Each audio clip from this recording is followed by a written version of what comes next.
I have to push myself out of my comfort zone. And it's not always easy, but I prepare and I understand that I want to try to share my message. And it's about public speaking, and it's about learning anything. I learned Excel, and I learned another language, and anything you want to do, you can build your skill set. What's harder, to fly a jet or learn Excel? I still don't know Excel. I'm trying so hard. This is Sim Shain, CEO of ParaFlight and urgentflights.com. We'll be talking about a wide range of topics, including building a great team, time management. We talk about investing in others, and more importantly, investing in yourself. And towards the end, we even talk about his TEDx talk, the importance of being a great public speaker. Sim Shain is the CEO and founder of ParaFlight Aviation and urgentflights.com. Sim, it's been a while, and since the last time we spoke, you were in Cleveland at a TEDx event. Not at a TEDx event. You addressed the TEDx event. There's a lot going on. Let's catch up. How are you? Amazing. It's so excited to be back with you once again. Thank you. Same here. Usually I get to spend some time with you in the studio, but now you're in your studio and I'm in my studio. Yeah. But it's still exciting to be here. Yes. That's really the way life has transformed. I guess modern technology, and we're certainly going to get to that because you're up to some amazing apps. But there's a lot to unpack in this hour. So first, let's jump in. How have you been? What are some of the exciting things you've been up to in the last year? So thank you so much. So excited to be here. Some of the exciting things is we've been working as you know on technology for the last number of years. We realized that we're able to scale a lot quicker by utilizing the benefits of technology. So we built more apps, we've expanded our apps, and we're using that technology to try and change the world. Amazing. You also have a way, by the way, how important is this in business to simplify things? Many years ago, here on Mind Your Business, we interviewed John Scully. He was for quite some time, the CEO at Apple, and he had an amazing line. I don't remember if it was his line or Steve Jobs. He says, simplification is the ultimate form of sophistication. How is it, Sim, that I could ask you a question that's a loaded question, it's a packed question, and you answer it in under 60 seconds? How do you do that? I don't have the answer to that, but I can tell you that I try to simplify my life. There's so many moving pieces that go on. So my goal is to try to streamline everything, utilize people as resources, utilize technology as resources as well, and try to keep it as simple as possible. Amazing. All right. Now, you've been creating different apps over the last year and over the past few years. Could you please get us up to date with some of the amazing ways that you've leveraged technology to save lives and to improve people's lives? Well, yes, the first thing I'm going to address is the business apps that we built. We started in 2016. Our first app was the organflights.com app. That was basically an Uber for jets. So instead of an Uber for cars, or you request Toyota Camrys and SUVs, we needed a way to be able to reach out to what they call Part 135 charter operators around the country, and we needed to be able to do it really, really quick. And that was our biggest pain point, was we needed aircraft and we needed it now. So instead of having to pick up a phone, we said, if Uber can do it, we can do it. So that's what we did. We hired a big company out there, and actually they were based in the Ukraine at that point. And we sat down with them, we said, we need an Uber type app, but we want to be able to request jets. And that worked out great, 2017, 18, 19, 20.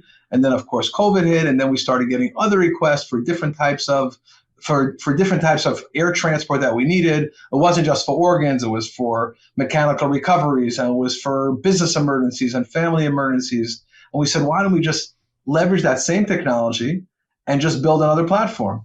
And we decided to just open up urgentflights.com. So we moved everything from organ up to urgent, and now we can service organ, and now we can service business executives, and now we can service even those who have their own jet cards, because everybody at some point is going to run into some sort of wall where they need to have an airplane right away. So if you have a jet card, you might not be able to book a plane for 48 hours out. Or an aircraft operator has a mechanical, they need a recovery, or their plane is not available, and they want to make sure that their client doesn't go to somebody else, right? So they can reach out to us. We send it out over our app. It takes about 30 seconds to prepare a request, and it goes out to hundreds of operators representing thousands of aircraft around the country and around the world. So it's fascinating. So you're benefiting both owner operators and those that need that level of service. So you're shadchan, so to speak, for that whole industry. That's correct. And we service corporate flight departments, and we service travel agents, and we service Part 135 charter operators, what's called a Part 91, which is a private operator. We'll service anybody out there who needs a plane. We're their resource to come and get it. And that's what we did on our business side. And then, of course, we always have the charity part of our work that we never forget, that we do in memory of my friend, Steve Zackheim, who actually got me into the whole industry of aviation. And we opened up and we built an app for a Hatzalah app. It's called the Global Assist app that we hope everybody has and everybody downloads. And that allows people to request Hatzalah response in any part of the country, any part of the world that they're in. If they're in a Hatzalah neighborhood, that app will actually know where they are and direct them to that closest Hatzalah. And if they aren't, then there's a strong possibility that we have Hatzalah members in that area or somewhere near that are able to respond. And then we built something called the Refuah.app Refuah.com app that I started building probably like 6 or 7 years ago. I partnered up with Lev Rachel Biker Cholim, based right here in Lakewood, New Jersey. And that allows people who are in hospitals who want to know what sort of resources we have. Where's the Biker Cholim room? Where is there a minyan around there? Where is there kosher food around there? Where is there a mikvah around there? And that app, the Refuah.com app, it allows them to go to see the hospital resources all over the world. Wow. So again, just to hold on to that, that's on regular Apple. Again, but you go to an app, you go Refuah, the Refuah app. Yeah, just Refuah.com app. You can go to app.refuah.com. You can go to Refuah.com. It's on the Apple and the Android platforms. Lev Rachel Biker Cholim has been an absolute amazing partner with us. They have 3 full-time people who work on putting in information into that app, updating information. Things change. We add hospitals. Almost every single week, there are new hospitals being added on. So it's a tremendous opportunity that we have to work with them. Incredible. Let's go back to urgentflights.com. What would be perhaps you could share even a story or two that would bring out, what would be the threshold? What would be a great example of an executive that's on the front lines? They need to get something done. Their company, a meeting, a sales meeting, whatever the scenario is. But that they would benefit greatly to reach out to Urgent Flights and visit urgentflights.com as opposed to commercial travel. So private flights are expensive. There's nothing to talk about. Private flights are expensive. So there's only certain industries or certain people that can actually afford what we do. And I always tell people, I can't make you more money. That you need to do. But I can help you capitalize on the one commodity that you can buy, sell, trade, or inherit. What is that, Yitzchok? Time. That's what I can help you with. We can help you maximize your day. So we provide a service through our ParaFlight division of corporate aviation. But sometimes things come up where you need something really quick. Right. It could be somebody who's sick in a family. It could be an emergency meeting that the CEO must get to. We received a request a little while ago from a law firm. They were based right here in New York City. They had scheduled a deposition in Texas for some huge case that they were working on. It took them, they said, over a year just to get the defendant to be able to come in for their deposition. And what they did was, because they're based in New York, they subcontracted it out to a law firm based out in Texas. The night before, so this was on a Sunday night, 11 p.m., the attorney who was supposed to do the deposition that next morning at 11 a.m. came down with COVID. What are you going to do? And they couldn't take a chance of canceling that deposition because they realized it's going to be months and months until they get this defendant to come back.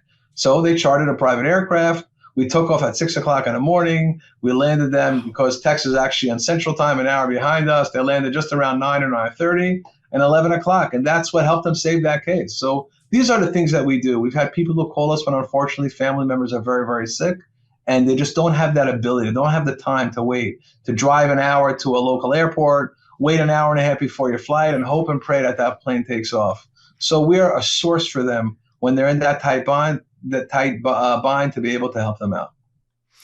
Now, one common narrative that I find from our conversations is that you leverage opportunities. You see certain challenges that are happening either up ahead or in real time, and then you turn that into an opportunity. Perhaps you could explain why that's such an important mindset to have, not to, as they say, freak out when there's a challenge, but rather, okay, here's the challenge, let's deal with it, and then maybe there's technology that could really paint a better picture in the future for others that are in the same challenge. Correct. So one thing we realized that it's not just about us. It's about everybody in our industry. It's about anybody that we're able to help. And the focus of our business is always to be able to help people. Yes, of course, we make money on what we do. We work very hard. But the reality is that if we can help others, everything ends up coming back to us. So we can help our competitors. We can help anybody in the industry who's in a bind. We're going to be able to help them out. Special, very, very special. Now, here's a point you've addressed in the past, and it's something that really every CEO has to be mindful of, and that is, as they say, working on the business or in the business. It's so critical for a CEO to be a visionary, to look ahead, look into the future.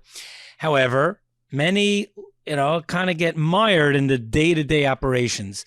So my question is, how important is it to be mindful? And what are some tricks that, if you could share from your vantage point, of how to still extricate yourself from the day-to-day and say, okay, I'm going to look ahead 1 year, 3 years, 5 years. It sounds easy to do. It's not. What are your tips and tricks on that? You're absolutely right. It's not easy. And I still micromanage my business, and I still work on myself because I recognize, as you just said, that you have to work on your business and not just in your business. But you have to understand everything that goes on in your business as well. So I did that. I had to hire more people to come in. When I first started, for the first 6 years or so, I was the only one. I had some people that I would hire that would work per diem for me. They would work, if we had a trip, they'd come in and they get paid. And we still have that. We have coordinators who get paid per trip. But I recognized a little while ago that I need help. So I hired a director of development. I hired a chief flight coordinator. We hired a CFO to come work in the company. So that gives me the ability to go out and expand. But the truth is, I still micromanage just a little bit. It's probably not the greatest thing, but I think in my industry, I need to do it because if there's a hiccup or something going on, I want to know about it way before it becomes a bigger problem. So sometimes we can put out the little fires before it becomes a big fire. But the reality is any person who's looking to grow the company, you have to build a team. You have to build a team. You have to have the resources behind you. And sometimes it's very difficult because when you're a CEO or you're an entrepreneur starting off, every dollar means so much to you. So now you take that, now you need to spend money. You really need to spend money to make money. And sometimes it's very difficult. And you have to really sit back and get yourself a business coach, get somebody to direct you to say, hey, am I making that right decision? Somebody told me something recently, and it was worth tremendous. Think about it. So if somebody wanted to hire, if there's things that I'm doing, right, that an assistant can do for me that would get paid $25 or $30 an hour, right? Mm-hmm. If I do that, now the work that that I should be able to do, now I'm just doing $25 an hour work. I'm making catering orders, or I'm booking car services, or anything that I need to do for my business. And it's silly, but you need to be able to afford it. Don't dig a hole where you can't get out of, but always focus and say, if I have a great executive assistant, if I have a great right hand, if I have a great director of development, somebody who can work alongside with me, I should be able to double and triple and quadruple my business. By the way, that's such a great perspective. All right, Sim, I got to ask you this question. You talked about micromanaging, and listen, you have a great team, you delegate a lot, but you have a lot going on. I mean, if I could put you on the spot, even during this interview, I mean, how many jets you got in the sky, or, they're about to take off, or you're scheduling, the crew is in transit. Can I ask you such a question? You can. We actually have 5 flights going on right now. We have 2 hearts, 2 livers, and 2 lungs between Philadelphia, Florida, and Texas, and 1 in New Jersey. So it's pretty busy, a lot going on. Thankfully, my team is working very, very hard. I did send them a text right before to let them know that I'm going to be off the grid for the next hour or so, and I leave everything in their capable hands. And I'm privileged. As I mentioned before, it's all about the team. When you can put the trust in them, they know that they're going to get that job done. We're going to get back to team in a second, but still, I want to unpack these last 2 minutes. I mean, hearts, livers, lungs, these are people. These are humans. Let's just take a minute to reflect on this. These are people that person A, person B, person A departed, person B needs a heart. They need it within, there's obviously a very limited window that heart must arrive by the hospital. Perhaps you could even just talk about that. I mean, we're dealing with saving lives is an understatement. This is it. It's the real thing.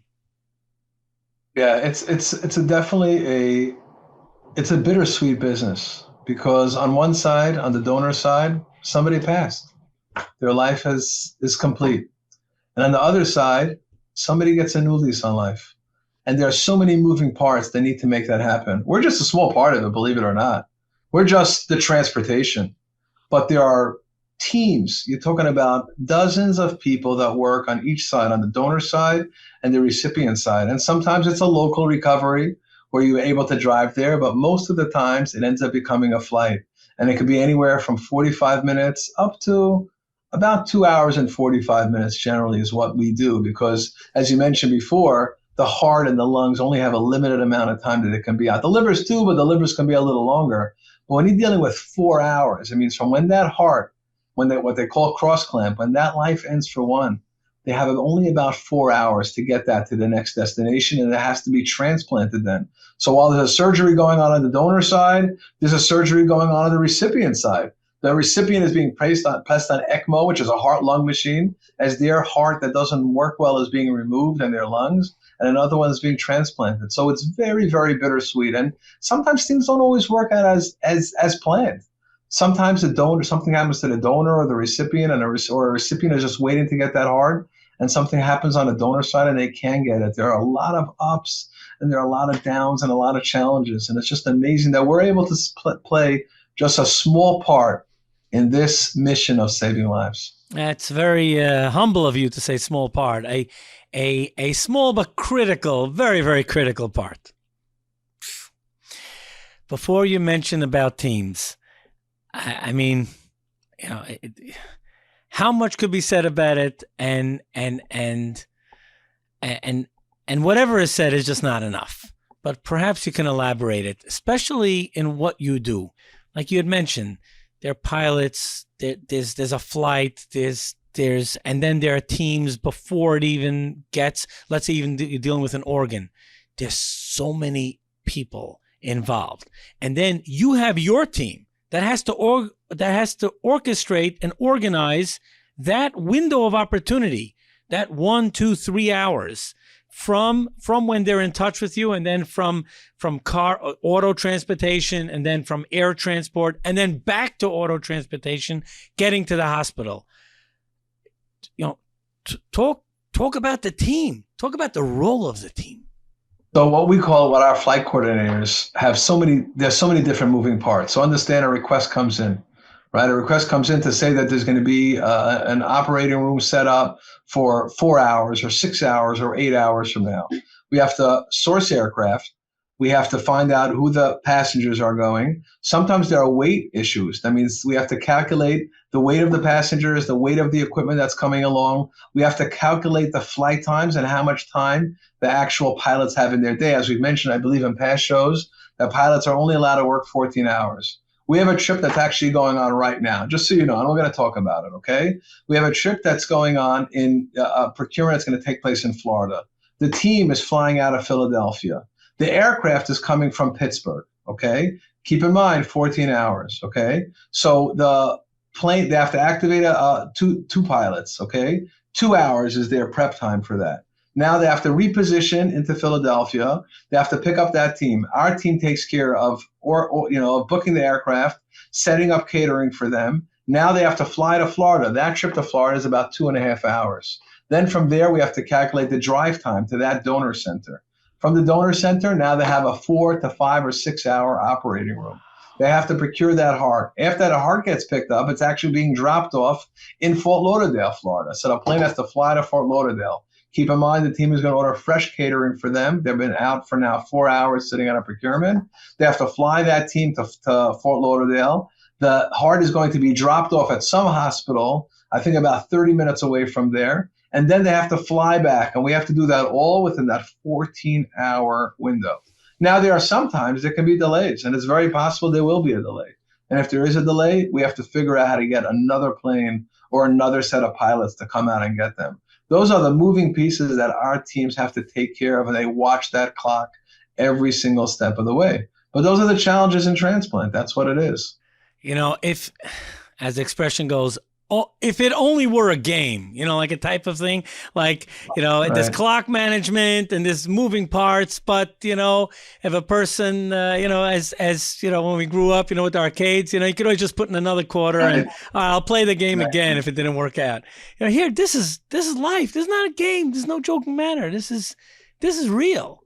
So like, you must have a great team in order to ensure that all the moving parts work as perfectly as humanly possible. You're absolutely correct. And that's it. And we take a lot of time. I mean, I can't tell you how many resumes we go through before we'll find somebody. And it's interesting. I'm in the business for 10 years. If I were to tell you that I have the least experience of anybody on my team, you know that?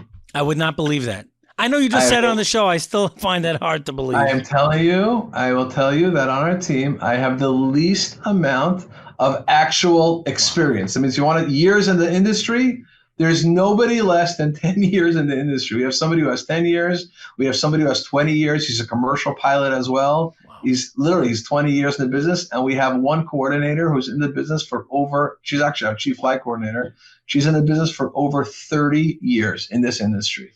Because it's something that it just takes a while. There's so much to learn. And it's interesting to note that even the one who came in who has 30 years of experience didn't have a tremendous amount of experience in transplant.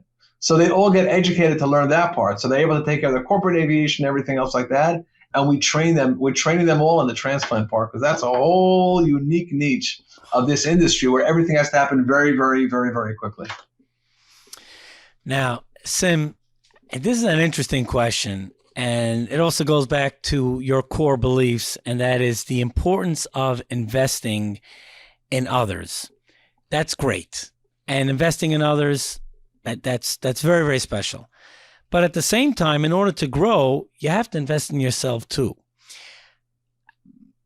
Kind of, how does one make that happen when their whole life revolves around thinking about others, investing in others, but you can't lose sight of the fact that you have to be grounded yourself and invest in yourself.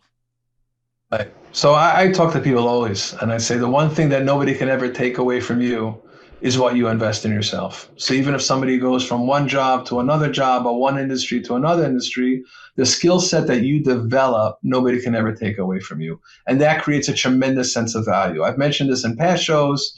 Warren Buffett, who was a tremendous mentor to many, many people, said that the one diploma that he keeps up on his wall is his Dale Carnegie diploma for public speaking.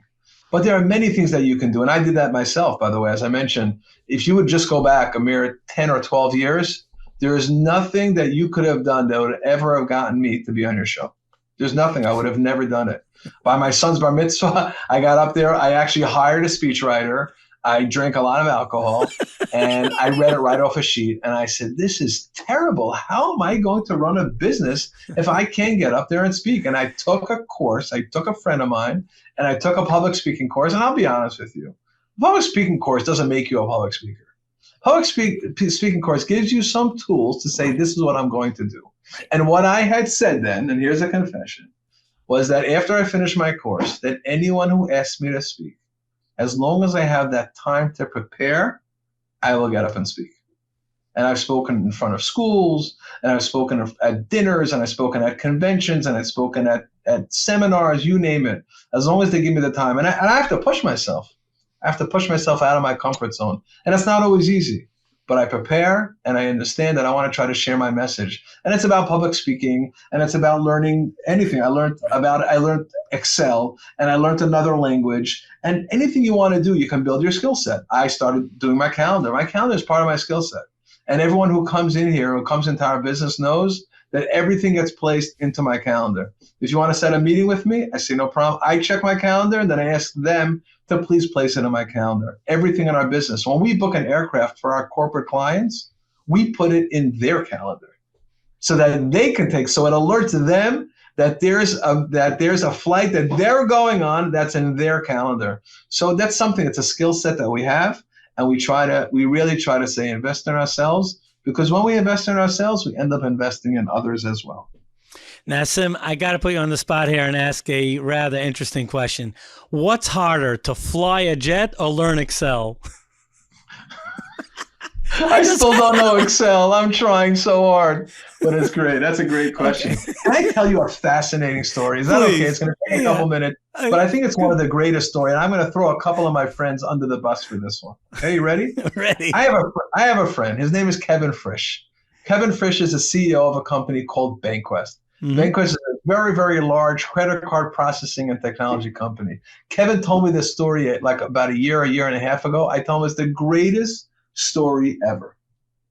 Kevin, probably about 15 years ago, was trying to get into business, and he reached out to a friend of his, a friend named Yahoo Mints. Yahoo Mints has an organization called URA, right? URA, that famous jingle, Cars for Kids, right? Voted, by the way, the number one most annoying jingle of all times was 1877 Cars for Kids. Just so you know, quick note, Kevin Frisch wrote that jingle, okay? Wow. So, if anybody sees him, don't mention it. But I'm letting you know that Kevin Frisch wrote that jingle. But Kevin was looking for a job. So Kevin approaches Yahoo, who was his best friend, and says, Yahoo, I want a job. Yahoo says, of course. Come down to my office. They set up a time, whatever it was, 2:00 in the afternoon. Kevin comes down to Yahoo and he sits for an interview, knowing that he has the job, right? Yahoo's his best friend. He's going to get the job. Right. He comes walking in, and Yahoo sits down with him and he says, quick question. How many words can you type a minute? Kevin says, type? What do you mean type? He said, I mean, if the word is A or I could probably type a lot of them, but I can't type. So I kid you not, Yahoo Mints reaches down into his drawer. This is going back like over 15 years ago. He reaches into his drawer and he takes out a CD and he hands this to his best friend, Kevin Frisch, and he says, come back to me when you know how to type. Kevin says, what do I do with the CD? He says, well, put it into a computer and you're going to take this typing course. Kevin says, I don't know how to tell you this. I don't have a computer. So Yahoo says you can go downstairs by URA and you can use any computer that you want and come back when you know how to type. Okay? Kevin comes back 24 hours later and says, I know how to type. And I will tell you that Kevin Frisch types 85 words per minute. Okay? His business has grown so much because he can do that. Kevin can answer 75 emails in 1 hour. Kevin doesn't send responses when somebody sends an email of TY for thank you or K for okay. Kevin writes 1, 2, and 3 paragraph emails. He communicates so effectively to others, and he demands the same of his company. Every day at 3:00 in Bankwest, everybody sits for 30 minutes and they type. And because they're able to type so quickly, they can communicate effectively. And I have no doubt that a tremendous part of Kevin's success is because Yahoo Mints believed in him. And Yahoo Mints didn't want to just say, hey, I'm your friend and I'm going to give you a job. He said, I want you to invest in yourself, learn how to type, and learn how to communicate, and you're going to be extremely successful. Isn't that a great story about a friend? Incredible. Incredible. And in fact, you really touched on it. I wanted to make sure during this interview we touched on getting past your comfort zone. If there's something that brings that to life, that's it. Getting past your comfort zone. And that's so important. Maybe we could still just hold on to that concept about getting out of people in life in general. You're comfortable, you're set, great. And getting out of your comfort zone is uncomfortable. How important is it to get comfortable with the uncomfortable?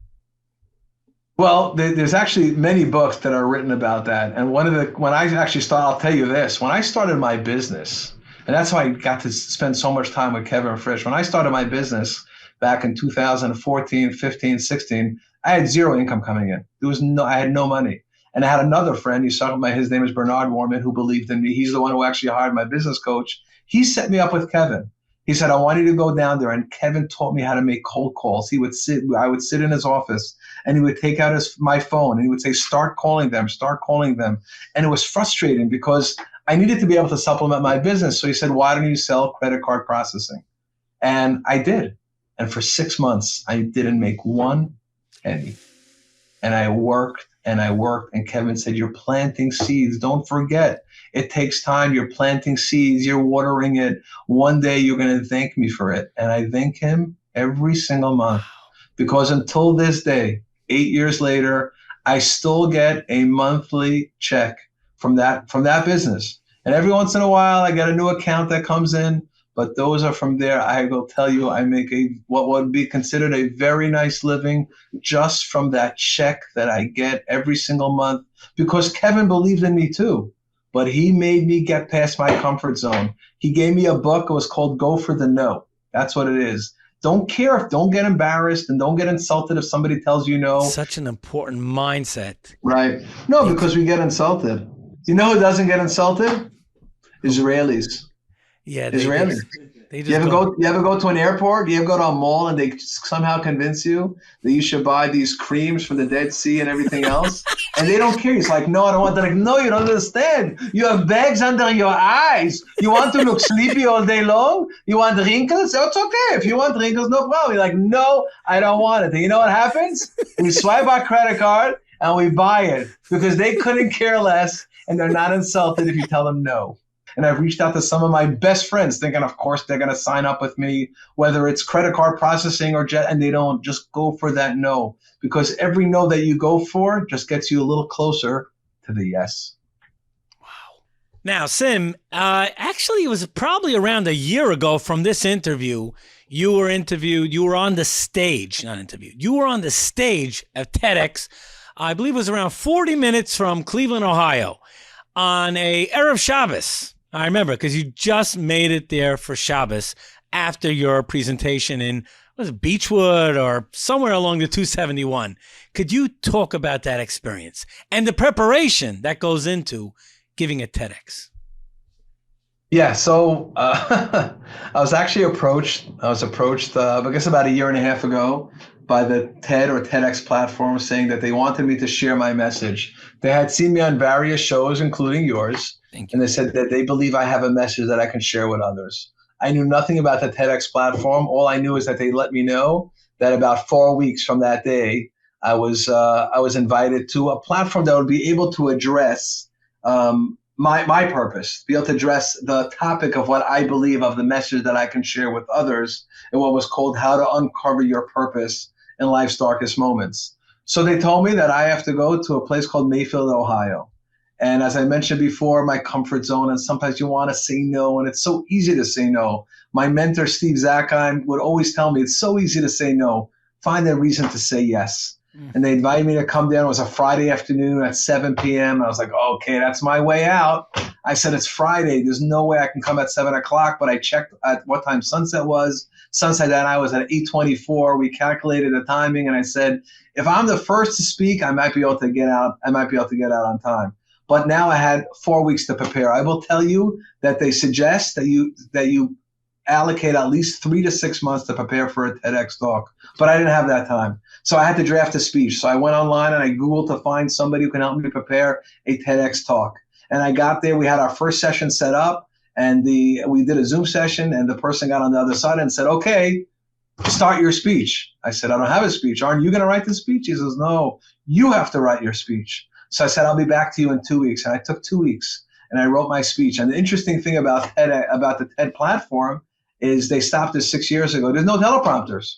So unlike presidents and others who get up to speak, there's no teleprompters. And you have 18 minutes to get your message across. And let me tell you something, I was really nervous and I was really stressing, but I said, I'm going to get through it. And I prepared my speech and I prepared a slideshow and I got out there because I wanted to share my message of why I do what I do. And that was it started with my introduction to 9/11, and it went through my meeting of Steve Zackheim and my getting introduced to Camp Simcha and being able to take children all over the world, but ultimately being able to save lives through transplant. And that was the benefit that I got by going out on this TEDx platform. Let me ask you that Shabbos, did you really sleep enjoy that rest, that Shabbos? Yeah, it really was. It was 4 weeks of absolute nerves every single morning. I wanted to back out of it, and I said, we're not backing out. You're going to give that speech. I was at a conference actually the day before. I had to fly from Colorado down to Cleveland, but thankfully I have a sister and brother-in-law in Cleveland, so I was able to spend the weekend over there. But it was a tremendous relief once that was over. But I will tell you that I get comments almost every single day about people who are able to go and they see my message, and that's what I chose to share with them. And it's just amazing. It was just a tremendous opportunity. And if anybody ever gets it, jump at it. Even though it pulls you out of your comfort zone, give a TedX talk. Talk about what you do. We have choices in life of what we want to do, right? That's what we do. And life's not easy. Life's actually very, very difficult at times. And sometimes we can curl up into a ball and say we just want everything to go away. There's a story told about two sons who are born to an alcoholic father, right? One struggles through his life as a drunk, and the other becomes a successful, sober businessman. And after both being asked the same question, right? Why are you the way you are? Right. And they both answer they both give the same answer, because my dad was an alcoholic. So we have choices in life of what we want to do. We can either be a survivor, or we could be a victim. We can be a warrior or not. It's really up to us and what we do with every circumstance that gets thrown at us. We can either say, you know what, I'm going to make the best of this, or I won't. Such great perspective. An interesting question about public speaking. Do you find that if, let's say, someone takes a public speaking course, it will also help them in life in general? And the reason why I'm asking that is because, to a big degree, you brought this up, a lot of interaction today is not in person. Of course, there is, and there's tremendous value to that. But there's a lot of Zoom interactions and phone calls. Does a public speaking course help beyond being able to get up by a podium? Public speaking can be two people. Public speaking could be hundreds of people. It doesn't really matter. You need to be comfortable in getting your message out to others. If you're going to be nervous and you can't relay exactly what you do in your business, if you can't give your elevator pitch because you're shy and you can't get your message out, you're not going to have the amount of success that you would have otherwise, right? We mentioned Warren Buffett before. Warren Buffett says that if you invest in yourself and you're able to communicate effectively, both orally and in written form, then you will increase your worth by greater than 50%. I have no doubt that that's absolutely true. If I wasn't able to present to a hospital system, to a corporate executive, to an aircraft operator of what we do, I wouldn't be in business. And it definitely wouldn't be where we are today. And you as well. Just imagine if you can get up there and communicate, you'd be doing something else. You wouldn't be sitting behind a microphone. Sim, let's talk about giving back, something that is so near and dear to your heart. What does it mean that everyone really has the ability in some capacity to give back to the world at large? Sure. So I mentioned this in my TEDx talk, and I'll share it here. We don't know where we stand on this bridge called life, right? Life is short. Whether we're 30, 40, 50, some people live to 100. But at the end of our days, I don't think you've ever seen a hearse with a U-Haul behind it. I don't think you've ever seen, them making a bigger hole in the ground because they want to put more things in there. We take nothing with us. The only thing we take are our good deeds, those that we're able to do for others. And in every industry and in every business and everything that people do, they can always find something they're able to give back. Thankfully, we have such opportunities out there, and so many people give, whether it's their money, whether it's their time. So many organizations out there, Hatzalah, Chaverim, Shairim, you name it. So many people just want to be able to help. How many Bika Cholim organizations all over the world? How many philanthropists? How many people give of their money and they give of their time and they share it because they want to give to others? And I don't believe anybody will ever lose money by giving money, or anybody will lose time by giving time. If it's important to you, you'll do it to help others. I have the tremendous privilege to be involved in many organizations, including Chai Lifeline and Camp Simcha and the Special Children's Center. This is my 15th year volunteering as a paramedic in Camp Simcha. I'm involved in any program that I can try to get into. I've never found that because I volunteered my time for something, that it took away from something else. I mean, it's so special hearing this. This is a little bit similar to what you're discussing with this. I'm going to ask this question as it relates to business.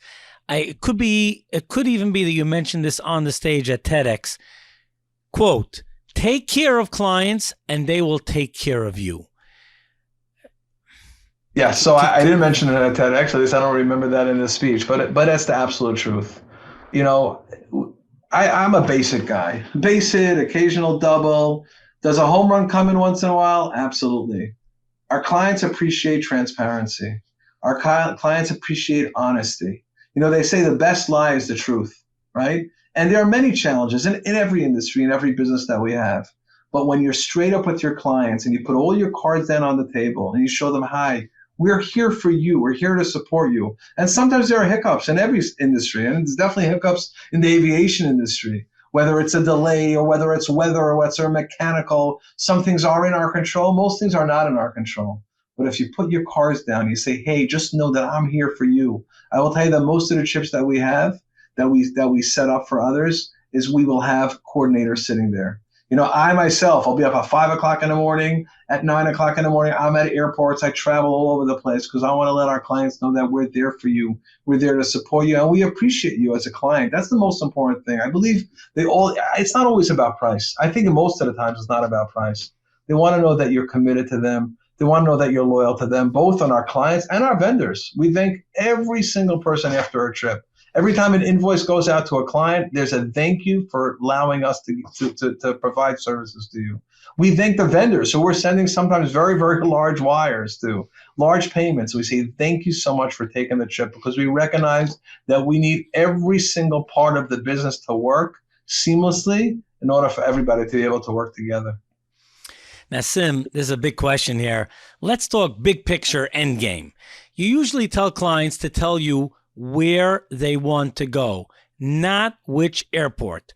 Why is vision more important than the details? Because when somebody's in business, they understand their part of the business and we understand our part of the business. So sometimes they might say, hey, I need to fly into Newark because I need to go to a meeting that might be an hour away. They don't realize that there are thousands of private airports around the country, okay, that they can fly into, that we can save them tremendous amounts of time. So we tell them, you let us know where you need to be, and we'll set up your day for you. We'll find the closest airport. We'll find your ground transportation. We'll get your catering set up. You focus on your business, and we'll focus on our business. And together, we'll do some great things together. So, by the way, I'm just fascinated. We know in the New York metropolitan area, so of course there's Newark, JFK, LaGuardia. But then in your world, you might be looking at, 30 airports, Teterboro, right. And these other, it might seem like these little airports. To you, that's day in, day out work, no? Right. You have Teterboro, and you have Morristown, and you have Farmingdale, and you have White Plains, and you have MacArthur Airport. And then in New Jersey, you have Monmouth Airport and Trenton Airport and Atlantic City Airport and Ocean, I forgot what it's called, MJX. There's so many airports all over the place that people don't even realize. Sussex Airport and Middlesex Airport, so many airports out there. So you're right. That's our business. But in every business is that way, right? Just like somebody is not going to tell somebody in the trucking and the warehousing business where they should bring their trucks from, because they're going to set that up. Any industry that you're in, make sure you really understand your industry, know everything about your industry, become an expert in your industry. That'll make a huge difference to you. When you become that expert and you understand, that's a tremendous sense of value that you can provide to a client, even if your price might be a little higher. But if you can simplify their life and you can help them improve your business, that's where your value is. So we have only a couple of minutes left. Before I get to my final questions, what is the best way that people could find out more information about the array of services that you offer? They can go to ParaFlight.aero, urgentflights.com, and we're available on most social media platforms, including LinkedIn, Instagram, Facebook. Today, so many people think networking is making a phone call or jumping on a Zoom meeting or sending emails. What does networking, that big word networking, mean to you? Business is challenging. Sometimes people have a vendor that they're using for so many years, or they have clients that they're working on for so long. And one thing we tell people is everything that we do, especially in our industry, is extremely confidential. So we're not telling people who our clients are, and they're not taking pictures of themselves on planes, and we're not telling people who our vendors are. But one thing that we do ask of our clients, and we say, listen, the one thing you can do for us is if you're happy with our services, find somebody else in your industry that you may be able to help us. And we do the same for them, by the way. We've had clients that we found that we have nothing to do with, nothing to do with healthcare, we have nothing to do with real estate. But if we have something that can benefit them, we'll literally make that connection, asking for nothing in return. We really don't want anything in return. We want to be able to help them. There are many people who do that. I have a very, very close friend. He's in the healthcare industry, and he spends probably half of his time, half of his day, every single day, helping others in the business. And he's become so successful because he helps others, because he's honest and he's transparent and he wants people to succeed. And when people believe that you want someone else to succeed, they're going to help you succeed as well. Sim, if we had to boil down one key area of your business, it's time. I mean, we discussed this earlier in the show, and that's what you somehow invent time for others. I'm therefore going to turn to you and say, Sim, with the pressures of time and the amount of time that you free up for people, what are some tips that you, Sim Shain, could share on time management? Wow. So first I tell people, don't chase money. We need money, right? You need money in order to survive, but chase your dream and chase your passion and find something that means something special to you. And I think if you do that and you become the absolute best in your industry, know everything about your business. I don't know if you ever watched some of these shows where they ask these experts, and I always question, like, what makes him an expert?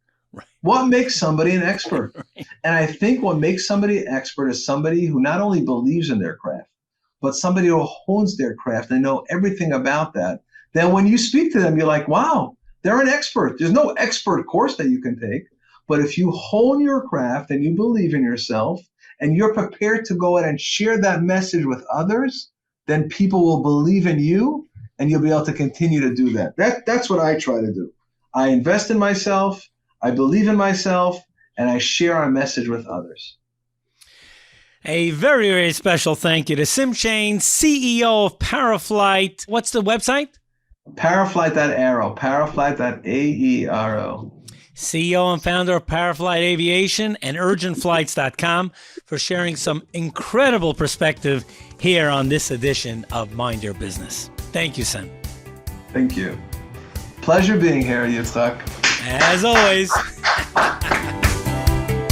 Thank you for joining me on this edition of Mind Your Business. Please subscribe to the channel so you'll automatically be informed when the next episode goes live. And in the description box, you will see the link to Sim's TEDx show. See you in the next episode.